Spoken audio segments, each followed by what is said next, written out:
Ruas TV, rutin walaupun sedikit.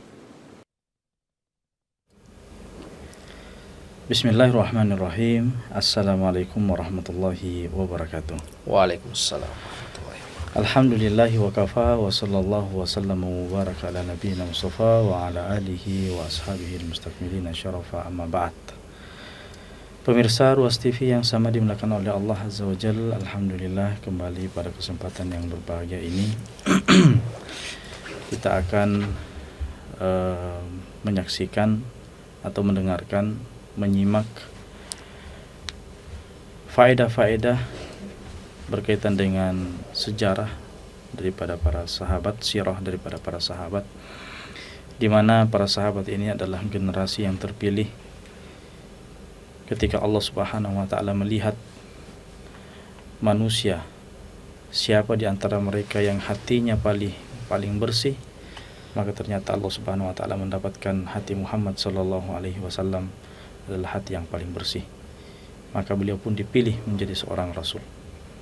Kemudian Allah Subhanahu wa taala melihat hati-hati daripada para hamba yang lain selain Muhammad sallallahu alaihi wasallam, ternyata Allah Subhanahu wa taala mendapatkan hati para sahabat adalah hati yang paling mulia, hati yang paling jujur dalam keimanannya.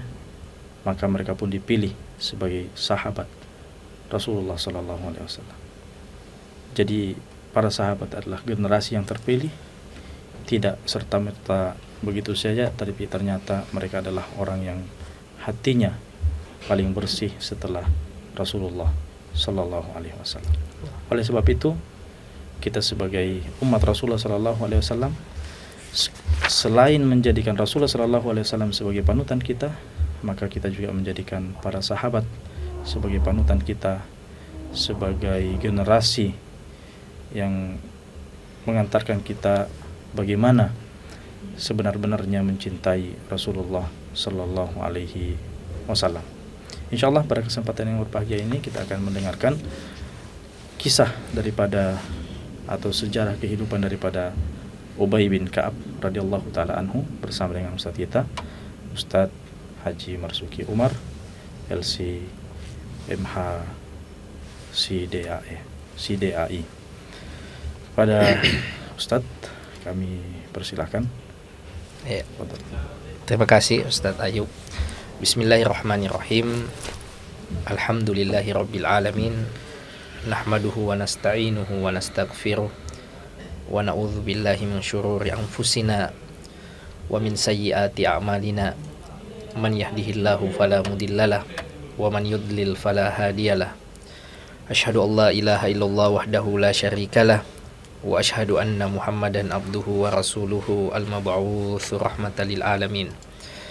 Allahumma aftah lana qulubana wa alhimna rushdana wahdina siratakal mustaqim.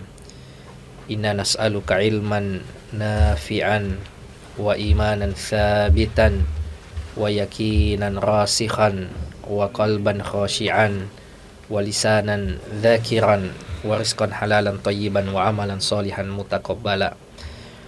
Pemirsa Ruas TV yang dimuliakan Allah Subhanahu wa taala, kembali senantiasa kita memuji Allah Jalla Jalaluh atas karunia yang senantiasa Allah curahkan kepada kita semua, umur, kesehatan, juga taufiknya, sehingga kita tetap bisa bertafaqquh fiddin, mempelajari manaqib, keutamaan-keutamaan sahabat Rasulullah sallallahu alaihi wasallam.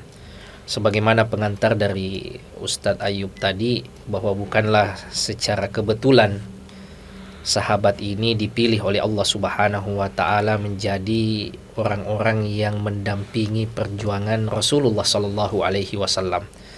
Allah Subhanahu wa taala berfirman di surah An-Naml ayat 59, Qulil hamdulillahi wa salamun ala ibadihi alladzina istafa. Katakanlah segala puji bagi Allah Subhanahu wa taala dan keselamatanlah atas hamba-hamba Allah yang dipilihnya. Ya, sahabat Rasulullah sallallahu alaihi wasallam, Ibnu Abbas radhiyallahu taala anhuma menafsirkan ayat ini bahwa hamba-hamba Allah yang dipilih adalah para sahabat yang dengannya keselamatan untuk untuk mereka. Tentu bukan kebetulan jamaah sekalian, Allah Subhanahu wa taala memilih mereka. Mereka hidup sezaman dengan Rasulullah dan menjadi pendamping-pendamping perjuangan Rasulullah sallallahu alaihi wasallam. Ustadz Ayub juga sudah mengantar kita tadi dengan perkataan Ibnu Mas'ud bahwa Allah Subhanahu wa taala memilih sahabat ini karena mereka lah yang memiliki kualitas hati terbaik setelah para nabi dan rasul. Makanya ashabu Muhammadin hubbuhum dinun wa imanun wa ihsan. Mencintai sahabat Rasulullah sallallahu alaihi wasallam adalah bagian dari agama. Sementara bugduhum kufrun wa nifaq. Membenci sahabat Rasulullah sallallahu alaihi wasallam bagian dari ciri-ciri kekufuran dan kemunafikan. Pada kesempatan kali ini, pemirsa yang dimuliakan Allah Subhanahu wa taala, kita akan membahas satu tokoh yang luar biasa dalam sejarah umat kita. Seorang tokoh yang sangat dekat dengan Rasulullah sallallahu alaihi wasallam, memiliki begitu banyak keutamaan. Sahabat yang kita maksud adalah Ubay bin Ka'ab radhiyallahu taala anhu. Beliau aslinya bernama Ubay bin Ka'ab bin Qais bin Ubaid bin Zaid bin Muawiyah bin Amr bin Malik bin Najjar al-Ansari. Beliau radhiyallahu taala anhu salah seorang sahabat dari kalangan Ansor. Ya, jadi beliau ahlul Madinah, ya, yang mengkhidmah, menolong sahabat-sahabat muhajirin yang berhijrah meninggalkan tanah kelahiran kampung mereka di Mekkah. Dan orang-orang Ansor ini jamaah sekalian yang dimuliakan Allah Subhanahu wa taala, itu disebutkan keutamaannya oleh Rasulullah sallallahu alaihi wasallam. Beliau menyebutkan ayatul iman hubbul ansor. Tanda keimanan itu adalah dengan mencintai orang-orang Ansor. Wa ayatun nifaq bughdul ansor. Sementara tanda kemunafikan adalah membenci orang-orang Ansor. Rasulullah sallallahu alaihi wasallam juga bersabda, al-ansor la yuhibbuhum illa mu'min. Orang-orang Ansor itu tidak ada yang mencintainya kecuali ia adalah orang beriman. Wala yubghiduhum illa munafik. Dan tidak ada yang membenci mereka orang-orang Ansor itu kecuali hanya orang munafik. Faman ahabbahum ahabbahullah. Siapa yang mencintai mereka maka Allah Subhanahu wa taala akan mencintainya.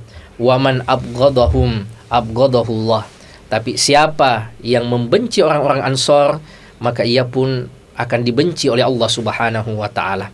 Dan sahabat yang mulia ini Ubay bin Ka'ab radhiyallahu taala anhu salah seorang dari golongan Ansor ini, Al-Madani, Ahlul Madinah, orang Madinah, Al-Badri, salah seorang veteran perang Badar, yang mana sering kita ulangi pemirsa yang dimuliakan Allah Subhanahu wa taala, bahwa grade sahabat itu berbeda-beda.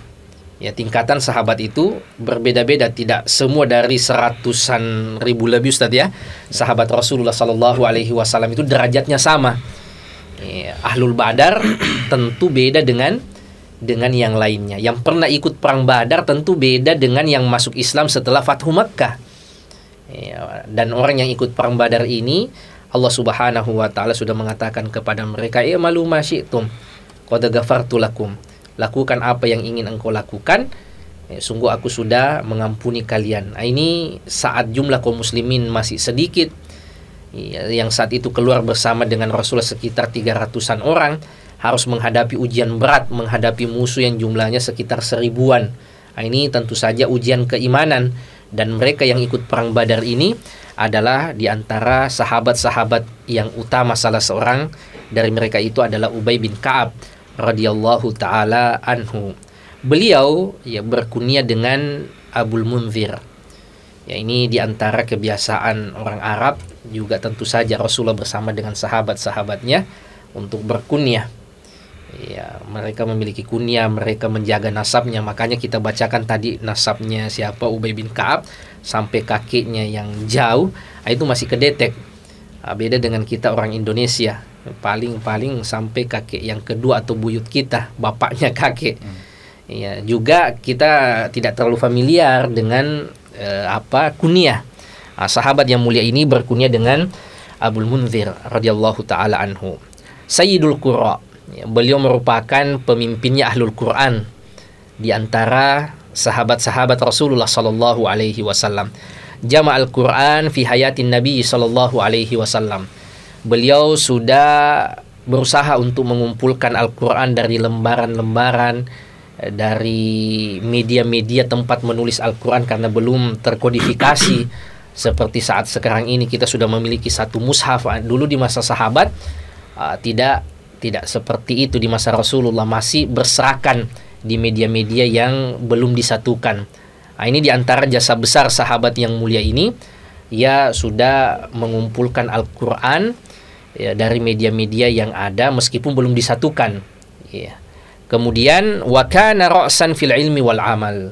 Beliau di antara sahabat Rasulullah sallallahu alaihi wasallam yang sangat menonjol ilmu dan amalnya. Ini luar biasa tatkala orang mampu mengawinkan antara ilmu dan amal, mampu mengumpulkan ilmu dan amal. Ada orang mungkin ilmunya banyak tapi belum tentu amalnya juga banyak. Ia mungkin diberikan taufik oleh Allah Subhanahu wa taala untuk berilmu, tetapi mungkin agak lemah dari sisi amal. Sebagaimana sebaliknya, mungkin ada orang kuat beramal, kuat puasa sunnah dan amalan-amalan yang lain, tapi tidak diberikan taufik mungkin untuk bertafaqquh fiddin, untuk menuntut ilmu agama. Sementara Ubay bin Ka'ab radhiyallahu taala anhu ini sangat menonjol dengan ilmu dan amalnya. Ilmunya amali dan amalnya ilmi. Ini tentu saja keutamaan yang luar biasa. Di antara keutamaan beliau, pemirsa yang dimuliakan Allah Subhanahu wa taala, annahu radhiyallahu taala anhu jama'al Qur'an fi hayatin Nabi sallallahu alaihi wasallam. Akhadhahu rataban min fayyi Rasulillah sallallahu alaihi wasallam. Beliau mengambil Al-Qur'an langsung itu dari mulutnya Rasulullah sallallahu alaihi wasallam. Beliau mendengarkan langsung. Ini di antara keutamaan sahabat ini. Al-Quran yang kita baca saat sekarang ini di antara jasa besar sahabat yang mulia Ubay bin Ka'ab radhiyallahu taala anhu. Ini tentu saja amal jariah yang luar biasa. Al-Quran yang dibaca oleh jutaan orang, itu Ubay bin Ka'ab punya jasa di situ. Meskipun nanti di masa Abu Bakar Ustadznya baru betul-betul dikumpulkan menjadi satu kitab. Karena banyaknya ahli Quran, ahli Qurra yang wafat saat itu. Umar ibnul Khattab mengusulkan kepada khalifah agar mengumpulkan Al-Quran dari media-media yang ada, dijadikan satu.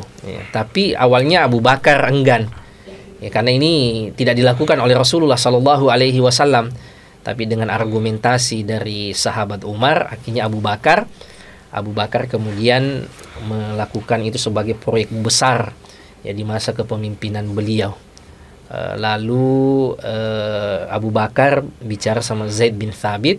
Awalnya Zaid bin Thabit mengatakan sekiranya memindahkan gunung itu tugas yang lebih ringan daripada harus mengumpulkan Al-Quran, karena ini merupakan amanah yang berat. Tapi setelah diyakinkan oleh Abu Bakar, beliau pun mengemban misi itu bersama dengan sahabat yang lainnya. Anas bin Malik radhiyallahu taala anhu mengatakan, jama'al Qur'an ala ahdi Nabi sallallahu alaihi wasallam arba'atun. Ada 4 orang yang mengumpulkan Al-Quran baik dengan hafalannya fi sudurihim maupun dari media-media yang ada. Itu ada 4 orang. Kulluhum minal ansor. 4 orang ini semuanya orang Ansor. Yang pertama Ubay bin Ka'ab, sahabat yang mulia yang kita bahas pada hari ini, Ubay bin Ka'ab radhiyallahu taala anhu. Wa Mu'ad bin Jabal. Mu'ad bin Jabal yang sudah pernah juga kita jelaskan, a'lamu bil halali wal haram. Umatku yang paling tahu yang halal dan yang haram. Pemimpinnya ulama kelak tatkala dibangkitkan oleh Allah Subhanahu wa taala. Kemudian yang ketiga adalah Zaid bin Thabit, pemimpin tim yang mengumpulkan Al-Quran yang sudah kita sebutkan tadi. Wa Abu Zaid. Inilah 4 orang pemirsa yang dimuliakan Allah Subhanahu wa taala. Kata Anas bin Malik, yang memang sejak masa Rasulullah itu sudah berusaha mengumpulkan Al-Quran dari media-media yang ada. Qultu li Anas, ada orang yang mengatakan kepada Anas, man Abu Zaid? Kalau Ubay bin Ka'ab ma'ruf, terkenal. Mu'ad bin Jabal juga terkenal, Zaid bin Thabit juga terkenal, tapi kata Anas bin Malik ada juga Abu Zaid yang keempat. Maka ditanyakan siapa itu Abu Zaid? Qala ahadu umumati. Kata Anas bin Malik, ia salah seorang pamanku. Ya, keempat orang ini orang-orang Ansor yang khidmahnya kepada Al-Quran, perhatiannya kepada Al-Quran, mengumpulkan Al-Quran sudah ada bahkan sejak di masa Rasulullah Sallallahu Alaihi Wasallam. Sedikit tentang Ubay ini, Ustaz. Ya. Saya mendengar bahwasanya Ubay bin Ka'ab ini sebelum datangnya Islam memang perhatiannya terhadap kitab suci itu besar. Oh begitu. Iya. Jadi memang beliau ini ketika di Madinah, karena beliau Sebelum masuk Islamnya. Sebelum masuk Islam, beliau itu dekat dengan orang-orang Yahudi. Ya, dengan Ahlul Kitab. Dengan Ahlul Kitab, dan oleh sebab itu sangat mudah beliau masuk Islam karena beliau sangat dekat dengan Taurat dan mengetahui persis sifat-sifat kenabian. Ya, tanda-tanda kenabian. Iya. Sisa diverifikasi nanti pada Rasul, ternyata pas, cocok, jadi mudah untuk menerima kebenaran. Ya, di dalam Islam akhirnya kebiasaan itu beliau lanjutkan lagi, perhatian terhadap kitab suci. Iya. Baik bin Ka'ab ini perhatian terhadap kitab suci. Jadi beliau memiliki memang perhatian terhadap ilmu ini. Bahkan Rasulullah Sallallahu Alaihi Wasallam mengatakan, "Khudzul Quran min arba'ah." Ambillah kalian Al-Quran dari 4 orang. Yang pertama kata Rasulullah, min Abdullah bin Mas'ud, dari Abdullah bin Mas'ud, wa Salim maula Abi Hudzaifah. Ya, kalau Abdullah bin Mas'ud sepertinya kita juga sudah jelaskan. Ini Abdullah bin Mas'ud, sahabat yang membunuh nanti siapa, Abu Jahal. Iya, dan Salim maula Abi Hudzaifah. Ini juga punya kisah yang unik terkait dengan fikih rodoa kayaknya, Ustaz. Iya, jadi Salim ini merupakan mantan budak dari sahabat Rasulullah yang lain, yaitu Abu Hudzaifah. Abu Hudzaifah ini pernah cemburu dengan mantan budaknya karena sudah mulai besar. Iya, istrinya itu kemudian datang kepada Rasulullah Sallallahu Alaihi Wasallam. Ya, minta petunjuk, loh kok bisa suami saya ini cemburu sama mantan budak saya, kalau tidak salah namanya Sahla ya istrinya. Rasulullah Sallallahu Alaihi Wasallam itu memberikan petunjuk untuk memberikan air ASI kepada siapa? Salim. Nah, ini yang menjadi fikihnya Aisyah nanti. Ya, meskipun tidak disetujui oleh istri-istri Rasulullah Sallallahu Alaihi Wasallam yang lainnya, karena Aisyah ini seorang mudarrisah, seorang alimah, banyak tabiin yang datang belajar sama beliau. Nah, ini tentu masalah kalau diantari dengan hijab atau terhijab.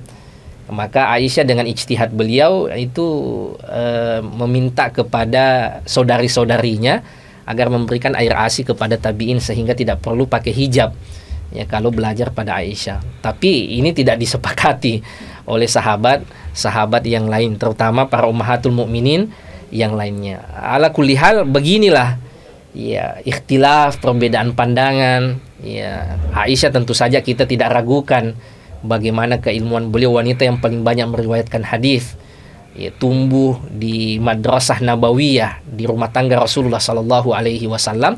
Itulah ijtihad beliau. Makanya ya, kalau kita sekarang menemukan perbedaan pendapat, itu sudah ada di masa sahabat Rasulullah Sallallahu Alaihi Wasallam. Ini seputar Salim maula Abi Hudzaifah. Ini memang orang yang utama juga, sampai Rasulullah menyebutkan kalau mau ambil Quran, ambil dari ya, Salim maula Abi Hudzaifah. Ini juga menjadi pelajaran bagi kita, ya, mantan budak tetapi namanya harum, prestasinya luar biasa ya, karena usahanya, karena keutamaan yang dimilikinya. Maka bagaimanapun kita hari ini pemirsa yang dimuliakan Allah Subhanahu wa taala, kita tetap bisa memperbaiki masa depan kita. Ya, kata orang, kita tidak bisa mengubah masa lalu, tapi kita bisa memperbaiki masa depan. Ya, seorang yang mantan budak seperti Salim ini namanya harum. Ya, yang disebut langsung oleh Rasulullah, kalau mau ambil Quran, ambil dari Abdullah bin Mas'ud, ambil dari Salim maula Abi Hudzaifah, wa Mu'ad bin Jabal. Ya, dari sahabat yang mulia Mu'ad bin Jabal, dan yang terakhir Ubay bin Ka'ab. Jadi Ubay bin Ka'ab ini pemirsa yang dimuliakan Allah Subhanahu wa taala, memang sering namanya disebut oleh Rasulullah Sallallahu Alaihi Wasallam hubungannya dengan Al-Quran. Fa Ubay bin Ka'ab radhiyallahu taala anhu hafizal Quran fi sadrihi kamilan. Ia betul-betul menghafal Al-Quran dengan sempurna di dalam dadanya, min fayyi Rasulillah sallallahu alaihi wasallam, yang beliau terima langsung, dengar langsung dari mulutnya, dari lisannya Rasulullah sallallahu alaihi wasallam. Wa an Ubay bin Ka'ab radhiyallahu taala anhu, dari Ubay bin Ka'ab, beliau mengatakan, anna Rasulullah sallallahu alaihi wasallam shalla bin nasi fataraka ayah. Pada suatu waktu Rasulullah sallallahu alaihi wasallam mengimami sahabat-sahabatnya, akan tetapi saat itu Rasulullah sallallahu alaihi wasallam terluput satu ayat. Faqal, setelah selesai salat, Rasulullah sallallahu alaihi wasallam mengatakan, ayyukum akhadha alayya syai'an min qiraati. Kata Rasulullah, kurang lebih siapa di antara kalian yang menyadari bacaanku tadi, ada sesuatu. Faqala Ubay mengatakan, ana ya Rasulullah, saya ya Rasulullah, tarakta ayata kadza wa kadza. Wahai Rasulullah, tadi engkau terluput ayat ini dan ini. Faqala Rasulullah sallallahu alaihi wasallam, kemudian Rasulullah sallallahu alaihi wasallam mengatakan, qad alimtu in kana ahadun akhadhaha alayya fa innaka anta huwa. Ya, kata Rasulullah, saya tahu betul bahwa yang mengetahui tentang bacaanku tadi ada yang terluput satu ayat, yang bisa mengoreksi adalah hanya engkau wahai Ubay. Ya, ini tentu saja menunjukkan kualitas hafalan Ubay bin Ka'ab radhiyallahu taala anhu. Ya, jadi Rasulullah pernah mengimami sholat itu terluput satu ayat. Ya, jadi Rasulullah manusia bisa lupa, tapi Rasulullah bukan pelupa tentu saja. Dan ini tentu saja ada hikmahnya. Di antara hikmahnya adalah hadis ini. Rasulullah menjelaskan bagaimana keutamaan hafalan Ubay bin Ka'ab radhiyallahu taala anhu. Salat Nabi sallallahu alaihi wasallam al-fajr, beliau pernah salat subuh, fataraka ayat, terluput satu ayat. Falamma shalla, tatkala selesai salat, beliau mengatakan, afil qaumi Ubay bin Ka'ab. Langsung Rasulullah cari Ubay bin Ka'ab. Apa di antara kalian ada Ubay bin Ka'ab? Kemudian Ubay bin Ka'ab mengatakan, ya Rasulullah, saya ya Rasulullah, nusikhati ayat kadza wa kadza au nusitaha. Ya Rasulullah, tadi engkau melangkahi ayat ini.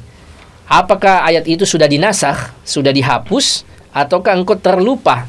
Kata Rasulullah sallallahu alaihi wasallam, nusituha, saya terlupa dengan ayat tersebut. Jadi Rasulullah tahu betul, ya, kalau masalah Quran, masalah hafalan, ya, beliau langsung cari mana Ubay bin Ka'ab. Ya, subhanallah. Ya, ini bukan imam biasa, tapi Rasulullah sallallahu alaihi wasallam. Ya, sosok yang diturunkan Al-Quran padanya, khairul khalqillah.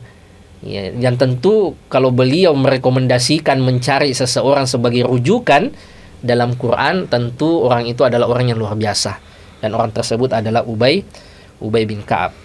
Keutamaan beliau yang kedua, wa min manaqibihi annahu kana aqra'as sahabati li kitabillah.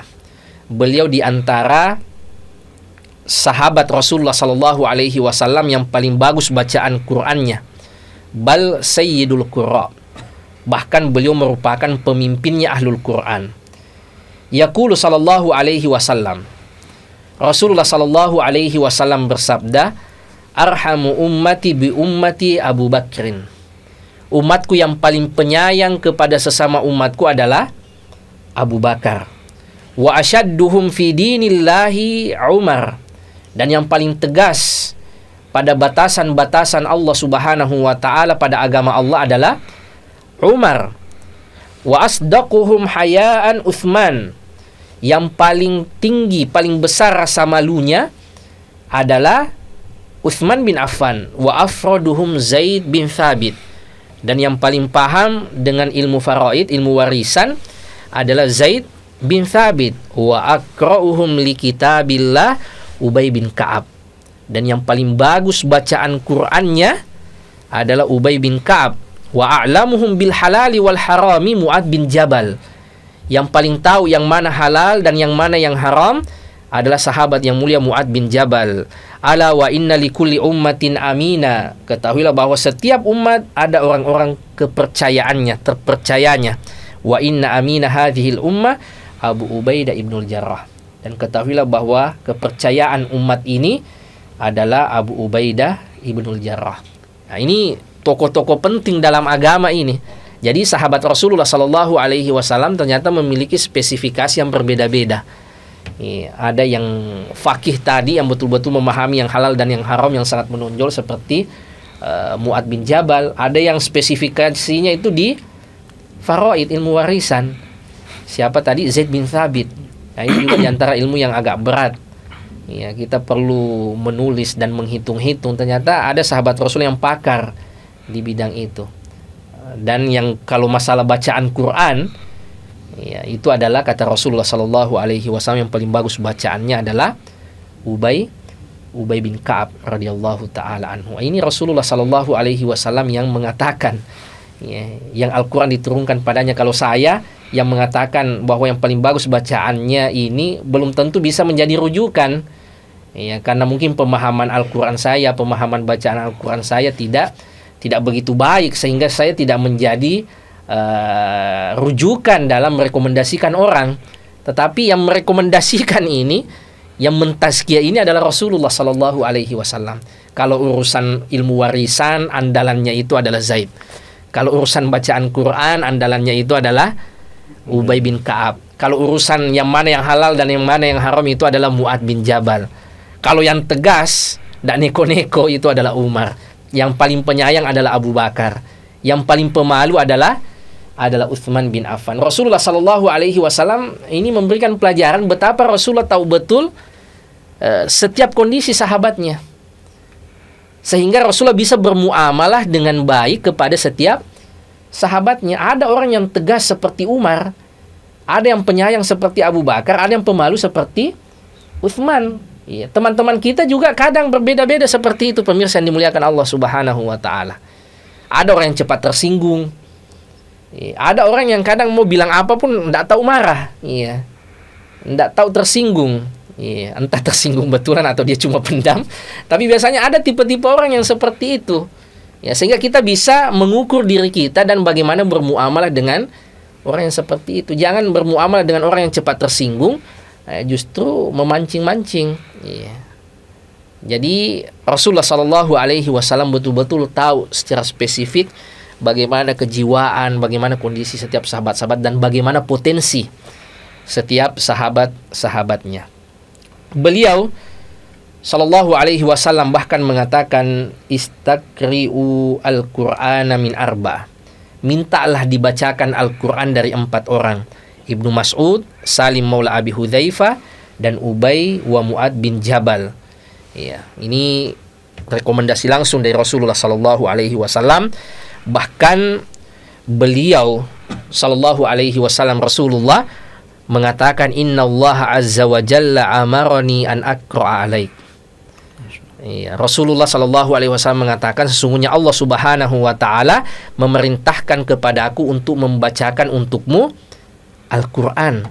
Maka Ubay kaget dan bertanya, Allahu sammani laka, apakah Allah menyebut namaku? Iya. Kata Rasulullah Sallallahu Alaihi Wasallam, Allahu sammakali, Allah menyebut namamu agar saya membacakan Al-Quran untukmu. Ya, maka faja'ala Ubay yabki. Maka saat itu Ubay bin Ka'ab menangis. Pemirsa yang dimuliakan Allah Subhanahu wa taala. Kenapa? Karena namanya disebut oleh Allah Subhanahu wa taala agar Rasulullah membacakan Quran kepada Ubay bin Ka'ab. Ya, ini tentu saja keutamaan yang istimewa. Ya, jangankan oleh Allah Subhanahu wa taala, kita saja di dunia ini kalau ada orang yang ditokohkan tapi ia tahu nama kita, ya, tokoh internasional atau tokoh nasional, ia kenal kita, misalnya titip salam. Nanti kalau ke Makassar, ya misalnya, ya, kalau mau mudar belajar fiqh, mau belajar hadis, bisa ke Ustadz Ayub.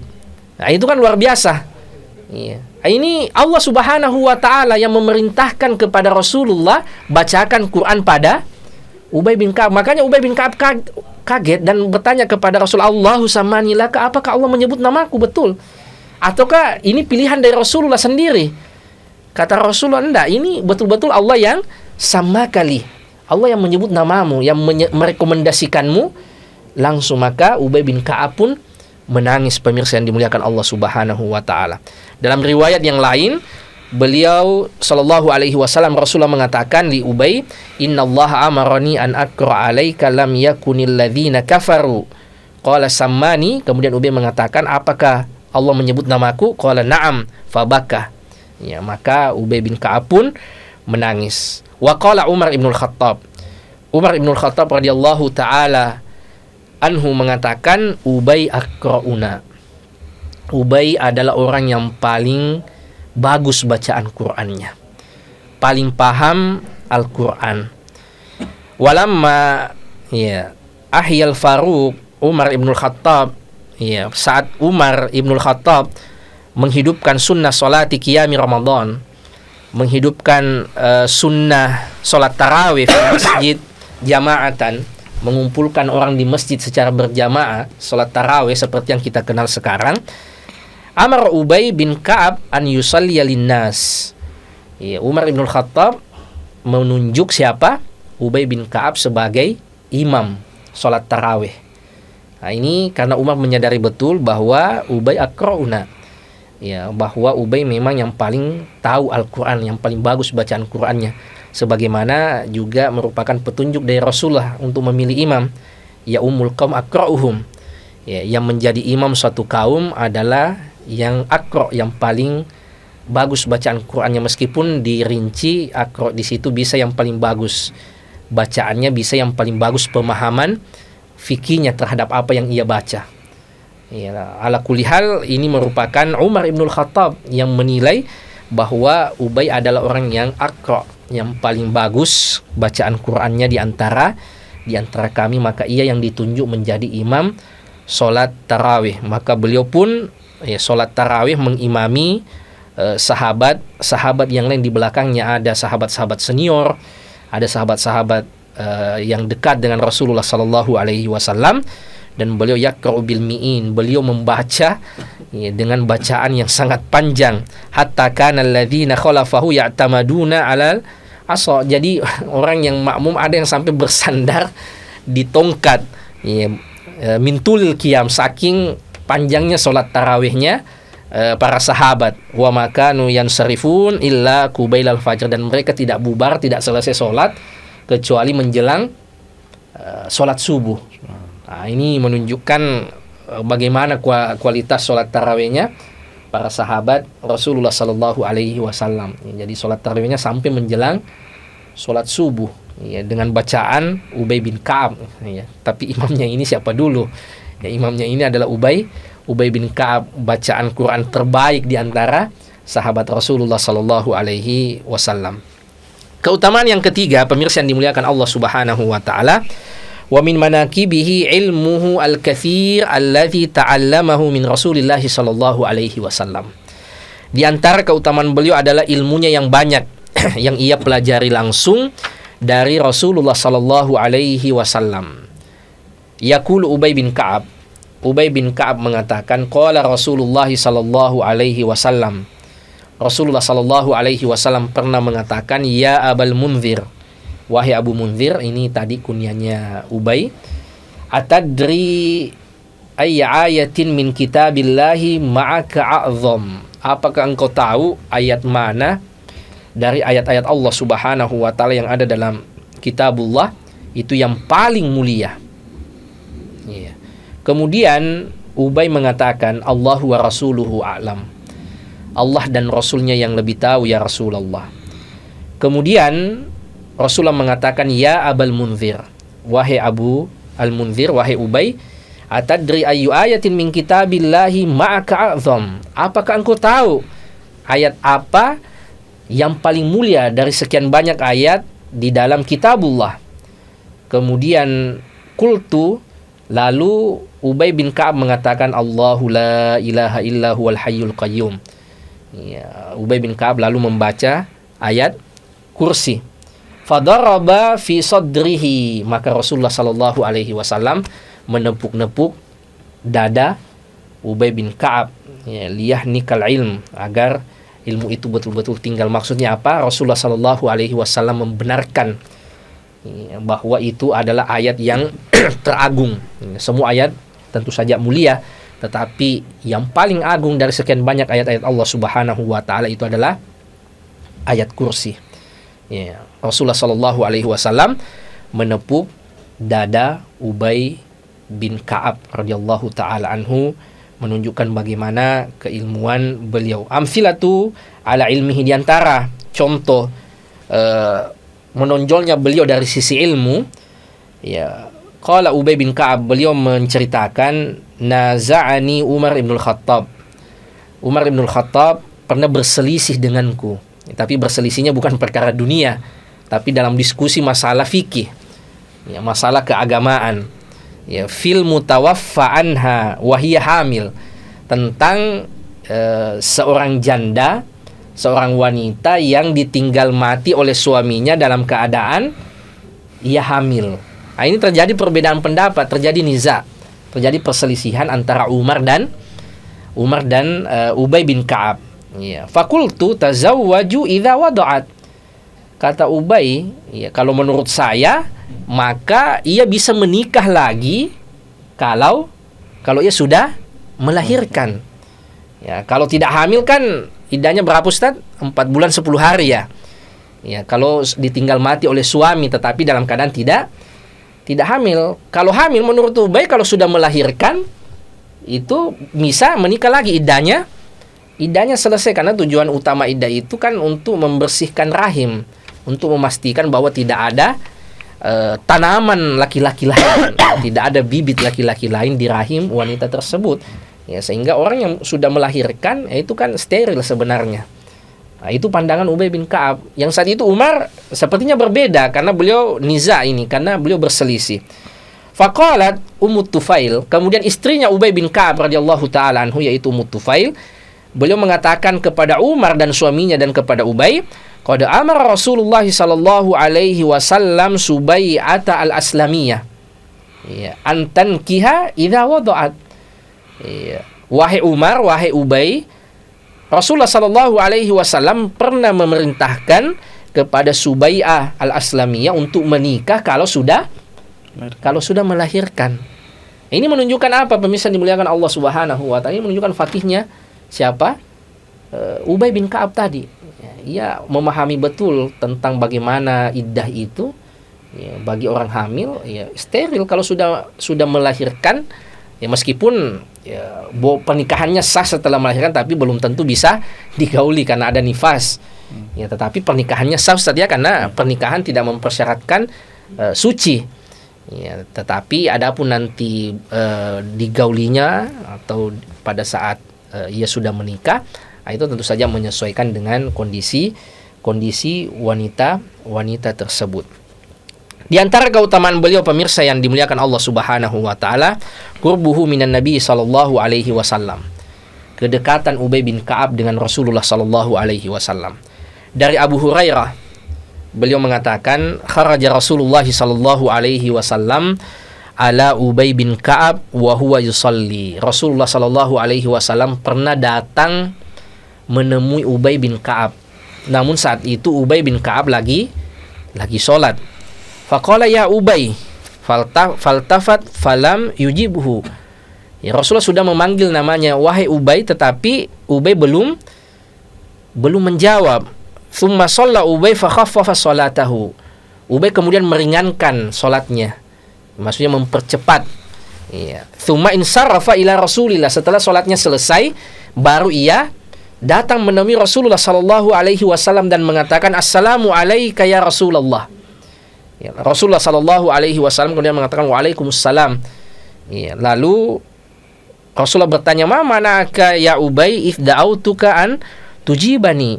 Kenapa tadi engkau tidak menjawab saat saya memanggilmu? Lalu Ubay mengatakan, ya Rasulullah kuntu fis shalah.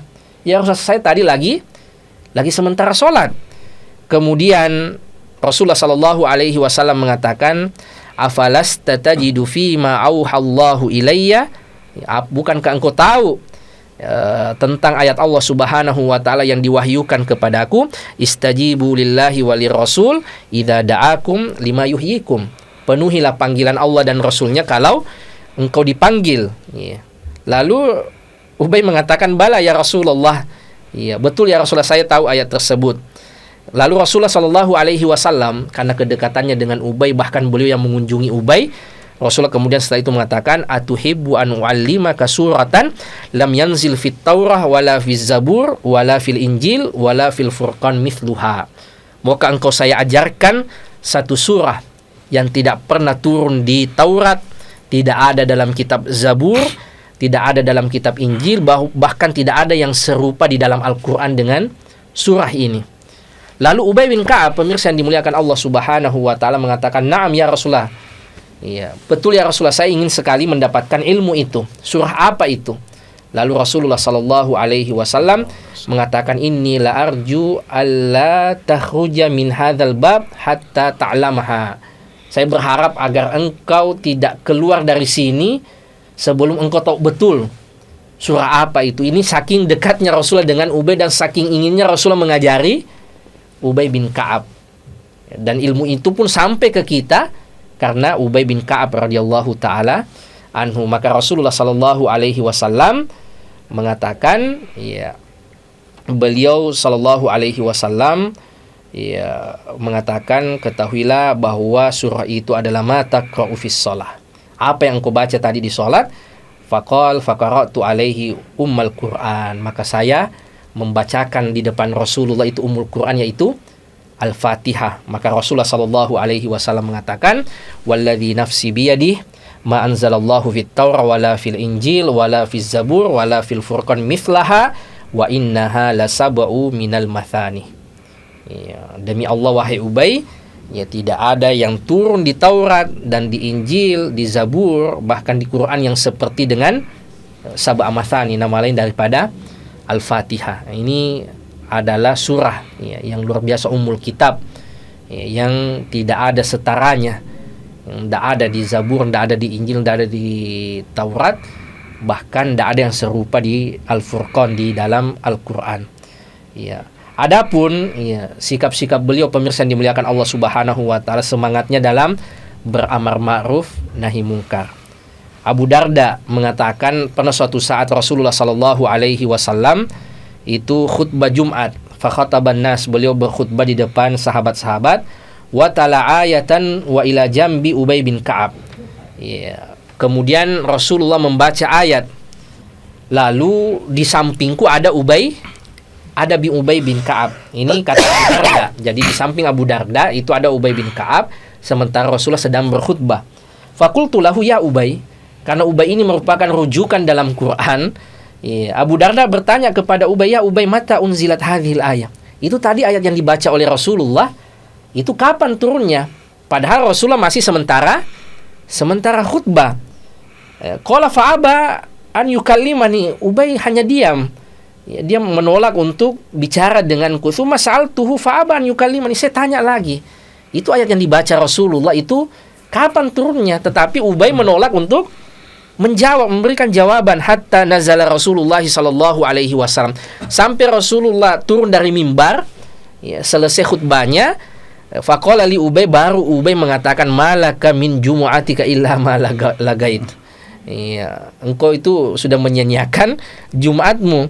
Falaman sarafa Rasulullah sallallahu alaihi wasallam ji'tuhu fa akhbartuhu. Setelah selesai Jumatan, baru Abu Darda datang menemui Rasulullah menceritakan kasusnya tadi dengan Ubay. Ini menurut Abu Darda ini kan ilmu. Apalagi di samping saya kebetulan ini adalah orang yang paling paham Quran. Maka saya bertanya. Lalu Rasulullah sallallahu alaihi wasallam mengatakan, "Shadaqa Ubay." Betul apa yang dikatakan oleh Ubay. Fa idza sami'ta imamaka yatakallam fa ansit hatta yafrug. Kalau engkau mendengar khatib itu lagi berkhutbah, maka diamlah sampai ia selesai dengan khutbahnya. Ini menunjukkan bagaimana Ubay bin Ka'ab menjaga batasan-batasan Allah Subhanahu wa taala dan bernahi mungkar. Meskipun sahabat ini Abu Darda juga seorang sahabat, tapi Ubay bin Ka'ab menegurnya, memberikan faidah keilmuan kepadanya. Wa yaqul Anas bin Malik mengatakan, "Kuntu ana wa Ubay bin Ka'ab wa Abu Talha julusan fa'akalna lahman wa khubzan." Kami pernah duduk-duduk dengan Ubay, dengan Abu Talha, dan kami makan daging dan khubus, makan daging dan roti. Thumma da'autu biwudu'in, kemudian saya memanggilnya untuk berwudu. Faqala lima tatawadda. Ubay bin Ka'ab mengatakan, kenapa harus wudu? Faqultu li hadzal ta'am alladzi akalna, dengan makanan, karena kita tadi sudah makan daging dan khubus, makan daging dan roti. Faqal, kemudian Ubay mengatakan, atawaddau minat thayyibat, apakah engkau ingin berwudu dari sesuatu yang baik-baik? Lam yatawadda minhu man huwa khairum minka, sementara orang yang lebih baik dari kalian itu tidak berwudu kalau sudah makan daging dan roti. Nah, ini pemirsa yang dimuliakan Allah Subhanahu wa taala, seputar sahabat yang mulia Ubay bin Ka'ab. Tentu saja masih begitu banyak pelajaran-pelajaran yang bisa kita petik dari sahabat yang mulia ini, Ubay bin Ka'ab. Ala kulli hal, ia merupakan orang yang direkomendasikan oleh Rasulullah sallallahu alaihi wasallam, bahkan aqra'ul Quran, orang yang paling bagus bacaan Qur'annya di antara sekian banyak sahabat Rasulullah sallallahu alaihi wasallam. Kalau tidak ada keutamaannya kecuali ia adalah ahlul badar, ia pernah ikut perang Badar, maka itu sudah cukup.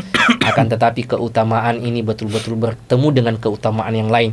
Sudah merupakan orang Ansor, ahlul badar, dan yang paling istimewa adalah beliau merupakan orang yang paling bagus bacaan Qur'annya di antara semua umat Rasulullah sallallahu alaihi wasallam. Bahkan Allah menyebut namanya agar Rasulullah membacakan Al-Qur'an pada sahabat yang mulia Ubay bin Ka'ab radhiyallahu taala anhu. Wa sallallahu ala nabiyina Muhammad wa ala alihi wa sahbihi wasallam. Wa akhiru da'wana alhamdulillahi rabbil alamin. Mudah-mudahan ada manfaatnya pemirsa yang dimuliakan Allah Subhanahu wa taala. Kami kembalikan kepada Ustadz Ayub. Ya. Demikian pemirsa Ros TV yang sama dimuliakan oleh Allah Azza wa Jal, seputar pelajaran-pelajaran yang kita ambil dari sahabat Ubay bin Ka'ab radhiyallahu taala anhu. Dari semua keutamaan-keutamaan yang disebutkan tadi, mungkin kebanyakan keutamaan itu secara khusus ya kepada Ubay bin Ka'ab dan apa pengaruhnya kepada kita.